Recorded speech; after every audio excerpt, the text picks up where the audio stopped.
Kaizer Chiefs are chasing after a left back, and Patu Chetsonange has spoken out about what happened with him at Kaizer Chiefs. Hello and welcome to Khosi Nation Fan TV. I am Pelo, I am your host, and this is where fans meet and talk about Kaizer Chiefs. Khosi Football Club. Kaizer Chiefs want to sign Mohamed Hussein from Simba FC. That's the story. That's it right there. But that's not the interesting part. The interesting part is that Kaizer Chiefs did want to sign Mohamed Hussein. But below what happened? Then they looked at Edmilson Dove. Then they looked at Sfiso Hlanti. Then they looked at Happy Mashiane and they were like, we're good. But then Dove gets injured. Hlanti is not make sure. Right now, Happy Mashiane, it's clear that he hasn't pulled his socks up. They were like, we have to go back and sign Mohamed Hussein. According to Sokala Tuma, that's what's happening. And yes, I know it's Sokala Tuma saying this, but this story has been reported by other publications before.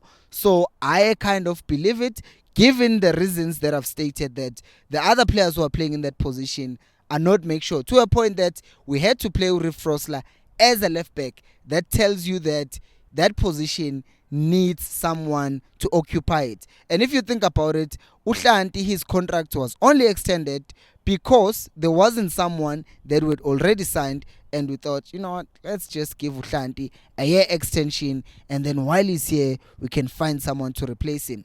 And if Mohamed Hussein does come to Chiefs, this is very interesting. But before we talk about Mohamed Hussein coming to Chiefs, let's just go through his profile. He's 26 years old. He's currently playing for Simba FC. And what's even more interesting is the fact that Simba are apparently willing to let the player go.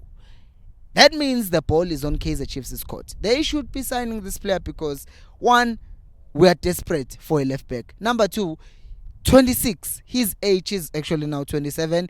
27 years old. He has like a good 6 years in him, and he's also getting called up for his national team. He has the CAF Champions League experience, and he's playing for one of the biggest clubs in Africa. So playing under pressure for a team like Simba in Tanzania means a lot. So when it comes to Kaizer Chiefs, he's used to that kind of pressure. Yes, I know people are going to say, but we had a player from Tanzania, his name was Lazarus Kambule, and it didn't perform. But I will say there is also a different kind of pressure that is expected, or that is upon strikers and defenders. And I would say I don't think this is going to be a huge issue signing Mohamed Hussein, especially because look at the things, not the things. Look at what we are working with right now. Look at what we are working with. We are working with Uhlanti, we are working with Udove and Umashiane and all of those players. Two of them, one of them injury, one of them is old, one of them is not performing. So, see, I think there can't be a player that we sign at this point who's not going to perform. And I know a lot of people are going to say, but we could just sign Uhana Moob. Did you see what he was doing for Mozambique at the weekend? And I'm going to say, do you honestly think Amazulu are going to let us get Uhana Moob just that easy? No, it's not going to happen. They are going to ask for a lot of money, and you might as well just go for someone who's not our direct rival, because Amazulu see themselves as direct rivals to Chiefs and Pirates and Sundowns. Power to them. I'm not going to say anything, but power to them. Now, what does this actually mean if it does come to Chiefs? What this means is that clearly Uhepi Mashiane, I wouldn't say he's not trusted. I would say that he hasn't proven himself to be one who's worth keeping. Now, I am not saying Chiefs should release him. I think what would make sense is for Kaizer Chiefs to actually send Uhepi out on a loan, and then he can go to whichever team, gain his confidence, start playing or continue playing, and then he can come back next season, compete with, who's this guy? Compete with Mohamed Hussein, and then maybe they can even give in, hopefully, that we end up being number 2 on the league. Oh, let me trim. Being number 1. If we end up playing in the Champions League, then we are going to have a lot of matches, and then we are going to need value rotation between those two players. So Happy Mashiane should be let go on a loan, because he's not going to get game time at Chiefs if we sign another left back. And what does this mean about Tudove? Well, his injury problems are still there, and it doesn't look like they're going anywhere. And his coach didn't even play him, his coach for Mozambique, despite the fact that they were playing a very important qualifier for AFCON, and they actually won the match in the last minutes of the game. and he wasn't played. Why? Because he's been injured. Yes, he's back now training with the team, and that's good news for Chiefs because that means he can come back and play against Royal AM, can play against SuperSport, and then be ready to play against the Sundowns. I don't know what Tutseg is going to do.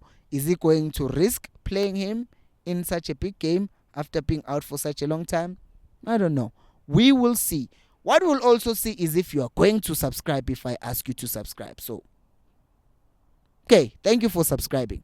Now let's move on to part two chats on Ange. What happened with him at Kaizer Chiefs? Well, this is what he said. I had a relationship with Gavin Hunt. Gavin Hunt was with me at Vets. We had a relationship at Kaizer Chiefs. He played me all the time. And when he left, I didn't get game time. Now, people are going to say Nanga wasn't given a fair amount of opportunities. And I'm going to say the same thing with Happy Mashan because people are going to be quick to go to Zwane favorites. But even Happy Mashan is basically Zwane's boy, but he was benched for a majority of the season. So I don't think this thing is just about Zwane hating Unange, but it's actually about the fact that even when Nange did play, he didn't convince us.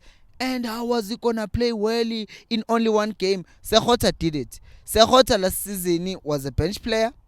He played one game as a sub. We saw good. He's good. Played the second game as a sub. He's even better. And then he continued playing, but then he also got himself out of the starting 11 because he became predictable. My point being, you can work your way into the starting 11 as a player, but it doesn't seem like in a case of Unange and Ukol, they did that. And I'm not saying Bazinkom or something like that. I'm just saying sometimes players don't fit certain systems. Because look at the kind of football that Gavin Hunt plays. Look at the kind of football that Atazwane plays. Clearly see that the styles are kind of different. And because of that, some players might struggle. And because of that, I see why he actually struggled to perform for Kaizer Chiefs. And it happens. It's life, guys. Sometimes things work, sometimes things do not work. So, what do you think about Kaizer Chiefs signing Mohamed Hussein? Let me know down on the comment section below. Thank you so much for watching, and until next time, remember, equals and Pelumoy.